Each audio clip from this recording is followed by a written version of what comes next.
Welcome to another Telltale video. I'm going to start yet another author exploration, trying to read everything I can get my hands on. This time, Harlan Ellison. It's interesting, there's a lot of Ellison I haven't read, but I feel I've read enough that I'm pretty familiar with his writing and pretty familiar with his style. So I want to complete it and read everything that I can find. And part of what's prompting this is that now that he's passed away, he's like becoming totally forgotten. And I can't believe this. I mean, I know he pissed a lot of people off when he was alive, but geez, he really did write some amazing fiction and a lot of great essays. I want to go through and do what tiny little bit I can to preserve the legacy that he has left us of really incredible, fantastic, and imaginative and speculative fiction, as well as stuff that's not even science fiction. He did not want to be called a science fiction writer, and he wrote stuff that wasn't science fiction.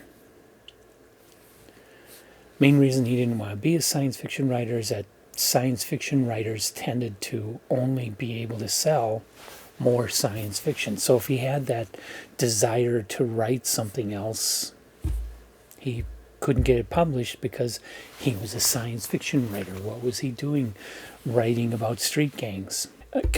As an introduction to Ellison, he pissed a lot of people off. But what you have to understand is that he had a great sense of truth and right, and he just didn't want to put up with any bullshit from any angle. And he had opinions, and he wasn't afraid to give his opinions like most of us are. He wasn't afraid to just say what he thought. He had no filter, really. But the people he made friends with, he would go on TV or stand up at conventions or write essays and just talk about what great people they were. He really, really stood behind his friends. And he made friends with people that he originally pissed off. He and Isaac Asimov were friends for a long time. Though I've read where when they first got to know each other, it was because Ellison was really ripping on his writing. So I want to dig into the phenomenon that is Harlan Ellison. He is, in my opinion, one of America's great writers and deserves a much higher reputation, not just in science fiction and fantasy, but in literature for his contribution. I love his stories. I love his style. I love his voice, his tone. I love his edge. I don't think there's anybody else quite like him. And I think his fiction deserves to be much more widely read and preserved and remembered. So to start out, I'm going back as far as I can find. And what I found, I have the first edition of the Essential Ellison, the 35-year retrospective. They did a second version of this for a 50th anniversary of his career. This one was for the 35th anniversary. I bought it right away. I loved Harlan Ellison, and a book called The Essential Ellison, I had to have it. In this book, it starts out with some stories that were written when he was a teenager. Okay. The first two stories that I've read were written when he was 15 years old, and they got published. They got published in the Cleveland News in 1949. So the first one's called the Gloconda. And in this story, a group of scientists go into the Congo looking for a prehistoric snake that is supposed to be much larger than any anaconda that has ever lived. And they do find it. It's an interesting story. It's a very imaginative story, but it's definitely written by a teenager. In reading this, you do not really get a good sense of where Harlan Ellison would go as a writer. He was too young.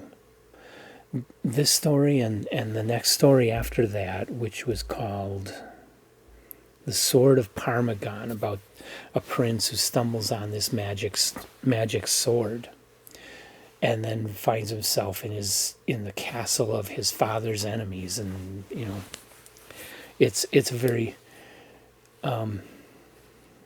conventional fantasy plot. A lot of imagination, but the writing is a little lean. And reading both of these stories, when I was between 12 and 17 years old, I tried to write stories, and I knew they weren't good enough to publish. So I never even tried to submit them anywhere, and I stopped writing because I didn't see myself getting any better as I got a little older. So I gave that up. These two stories feel very much like the kind of stuff I was writing when I was 15. And they weren't professional stories. Well, 15-year-old, what do you want? There are cases of 15-year-olds that wrote some really terrific, well, not 15-year-olds, but there are cases of science fiction writers that started in their teens, like Jack Williamson, and wrote some really terrific stories right out of the gate.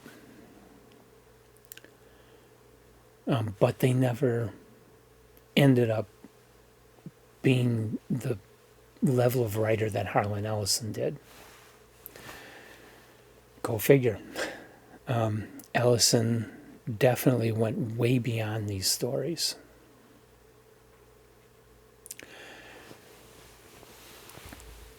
Now I'm going to cover the third story too. These were very short stories. If you want to dig them up and try and read them, they won't take much. You can read all three of these first stories in like an hour and a half. The third story, which isn't in the Essential Ellison, but I found it actually in a newsletter that Susan Ellison put together, his widow.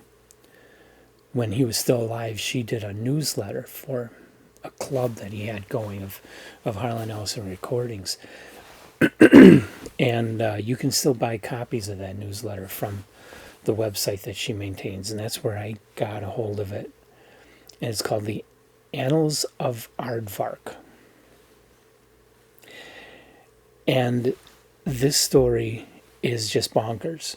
It is totally tongue-in-cheek. He was not being serious at all. He was being wildly creative and just writing this tall tale that just goes over the edge. It's interesting, it's hilarious. It's still not professional. This one was originally published in a fanzine called Fanfare in May of 1953. So this is 4 years later. He's 19 years old. I believe he was in college at this time. But it's about this aardvark who is in I think the Antarctic, or is it the Arctic? He's in a frozen area. And he sees these Valkyries frozen in ice, so he starts licking the ice, and the ice tastes like lemon. He keeps licking it and frees the Valkyries, and they bust out, and they say they were taking lemon jello to their aunt or somebody, and it just goes from there. It is just so bizarre, surreal, and hilarious. It's hilarious. It's just, you don't know what to expect every turn of the story. It just, and in this, you start to get some of the feeling of Ellison's style. It's told from the point of view of a narrator, and the personality of the narrator really comes through in the writing. And he did a very good job of characterizing that narrator. This story, I think I would have put the Annals of Aardvark in the Essential Ellison instead of those other two. This story was fun to read. It's not great by any means, but it's fun. It's worth looking up. So that begins my journey through the complete works, or the complete available works of Harlan Ellison, everything I can dig up for fiction. I might get into some of his nonfiction, but I won't get into all of it. That would just get too huge. It's like trying to read all of Isaac Asimov's science books. That's just insane. So I'm going to keep going with this. This is numbers 1, 2, and 3 in the series in one video for you. I'm going to keep going with this and bringing more Harlan Ellison to you. What's next? Oh, the next one, The Little Boy Who Loved Cats. And this one I had to dig up online. I found a PDF online that has this story, and though it wasn't easy. That's next, as well as a short story called Vista, which again was a fanzine publication. The Little Boy Who Loved Cats is another fanzine one. That'll be my next video, is those two. And I hope you'll join me for this and all the other explorations of favorite authors. These are the authors that really impressed me when I first started reading, and made me fall in love with reading, fall in love with science fiction, fall in love with imagination, fall in love with writing, fall in love with art even. And these authors are why I'm sitting here today doing these videos. So Harlan Ellison, like I say, this one's out of print. I think the 50-year one is also out of print, but I'm sure you can find used copies for not too high a price. And of course, a lot of his other story collections are very available in various formats: paperback, hardcover. Subterranean Press did some. A lot of different people have published books of Harlan Ellison, although he's starting to fade, which that's what I don't like. Okay, he's not with us anymore. He's not writing anymore. But why does he have to fade? Why do people have to move on from that? His writing is still so enjoyable and so cool. His style is so cool. His attitude is so edgy. It's great stuff. Really eye-opening. The only one anybody ever talks about is I Have No Mouth and I Must Scream. Great story, but wait a minute. What about Repent Harlequin? What about